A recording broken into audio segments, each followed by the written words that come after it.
വാർത്തയിലേക്ക് പോവുകയാണ്. സുപ്രീം കോടതിയിൽ നിന്ന് തൽക്കാലത്തേക്ക് ഒരു ആശ്വാസം കിട്ടിയിരിക്കുകയാണ് കേരളത്തിന്. കേന്ദ്രം കടമെടുപ്പ് പരിധിയിൽ ചില ഇളവുകൾ നൽകാമെന്ന് അറിയിച്ചിരിക്കുകയാണ്. തൽക്കാലം 13,600 കോടി രൂപ വായ്പയെടുക്കുവാനുള്ള അനുമതിയാണ് കേന്ദ്രം നൽകുന്നത്. ഇക്കാര്യം സുപ്രീം കോടതിയെ കേന്ദ്രം അറിയിച്ചു. ഇത് കേരളം അംഗീകരിക്കുകയും ചെയ്തിട്ടുണ്ട്. നേരത്തെ ഹർജി പിൻവലിച്ചാൽ ഇത്രയും തുക വായ്പയെടുക്കാൻ അനുമതി നൽകാമെന്ന് കേന്ദ്രം കേരളത്തെ ചർച്ചയ്ക്കിടെ അറിയിച്ചിരുന്നു. ഇവിടെ ഇപ്പോൾ ഹർജി പിൻവലിക്കാതെ തന്നെ കേരളത്തിന് ഇങ്ങനെയൊരു ആനുകൂല്യം നൽകാമെന്ന് കേന്ദ്രം സുപ്രീം കോടതിയെ അറിയിച്ചിരിക്കുകയാണ്. ഇത് കേരളം സ്വാഗതം ചെയ്തിട്ടുണ്ട്. പക്ഷേ അതേ സമയത്ത് തന്നെ ഇത് പോരാ എന്നും 15,000 കോടി രൂപ കൂടി വായ്പാ പരിധി വേണമെന്നുമാണ് കേരളം വീണ്ടും ആവശ്യപ്പെട്ടിരിക്കുന്നത്. കൂടുതൽ വിവരങ്ങൾ നൽകുന്നതിന് വേണ്ടി MG മിഥുൻ ചേരുകയാണ്. സുവി വിശ്വനാഥ് ചേരുകയാണ് ന്യൂസ് ഡെസ്കിൽ നിന്ന്.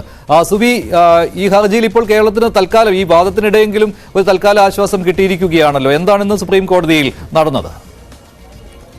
മഞ്ജുഷ്, കടമെടുപ്പ് പരിധി ഉയർത്തണം എന്ന ആവശ്യത്തിൽ കേരളത്തിന് താൽക്കാലിക ആശ്വാസമാണ് ഇന്ന് സുപ്രീം കോടതിയിൽ നിന്ന് ഉണ്ടായിരിക്കുന്നത്. 13,600 കോടി വായ്പ എടുക്കുന്നതിന് കേന്ദ്രം അനുമതി നൽകിയിരിക്കുകയാണ്. കേസ് നിലനിൽക്കുന്നതിനിടെയാണ് ഈ ഒരു അനുമതി ലഭിച്ചിരിക്കുന്നത്. ഈ 13,600 കോടി കടമെടുക്കാം എന്ന കേന്ദ്രത്തിന്റെ നിർദ്ദേശം കേരളം അംഗീകരിക്കുകയും ചെയ്തിരിക്കുകയാണ്. എന്നാൽ കേരളത്തിന് 15,000 കോടി രൂപയാണ് ആവശ്യമെന്ന് കപിൽ സിബൽ സുപ്രീം കോടതിയിൽ പറഞ്ഞു.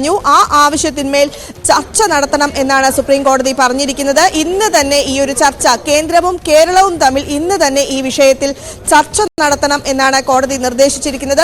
ചർച്ചയിലൂടെ ഈ കാര്യത്തിൽ ഒരു തീരുമാനം ഉണ്ടാകണം എന്നും പറഞ്ഞു. ബാക്കി, അതായത് കടമെടുപ്പ് പരിധിയിൽ സുപ്രീം കോടതി ഇടപെടരുത് എന്നൊരാവശ്യം കേന്ദ്രം ആവശ്യപ്പെട്ടിട്ടുണ്ട്. കേരളത്തിന്റെ ഹർജിയിലെ എല്ലാ ആവശ്യങ്ങളും തീർപ്പാക്കാൻ സമയമെടുക്കുമെന്നും കോടതി വ്യക്തമാക്കിയിട്ടുണ്ട്. കോടതിക്ക് ഇതിൽ എത്ര ഇടപെടാൻ കഴിയും എന്ന് പരിശോധിക്കും. ഒപ്പം കേരളത്തിന്റെയും കേന്ദ്രത്തിന്റെയും ധനക്കമ്മി താരതമ്യം ചെയ്യാനാകില്ല എന്നും കേന്ദ്രം വ്യക്തമാക്കിയിട്ടുണ്ട്. ഏതായാലും കടമെടുപ്പ് എടുക്കുന്നതിൽ, പ്രത്യേകിച്ചും ഈ സാമ്പത്തിക പ്രതിസന്ധി നിലനിൽക്കുന്ന ഒരു സാഹചര്യത്തിൽ കടമെടുക്കുന്നതിൽ കേരളത്തിന് ആശ്വാസകരമായ ഒരു തീരുമാനമാണ് ഇന്ന് സുപ്രീം കോടതിയിൽ നിന്ന് ഉണ്ടായിരിക്കുന്നത്. മഞ്ജുഷ്, ഇതിൽ ഈ കോടതിയിൽ നിന്നൊരു വിധിക്കുള്ള സാധ്യതയുണ്ടോ, അതോ ഈ കേന്ദ്രത്തിന്റെ വാദം കേട്ടതിന് ശേഷം തുടർ വാദവും ഉണ്ടാകുമോ? എന്താണ് വിവരം?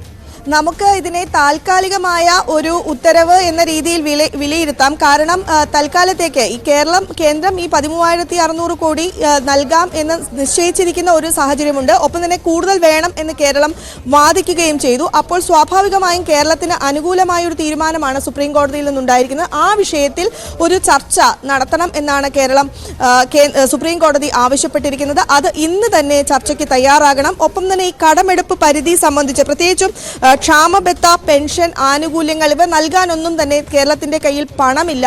ഒപ്പം ശമ്പളം നൽകാനുള്ള ഏതാനും തുക മാത്രമാണ് ഇപ്പോൾ കൈവശമുള്ളത് എന്നും കേരളം അറിയിച്ചൊരു സാഹചര്യമുണ്ട്.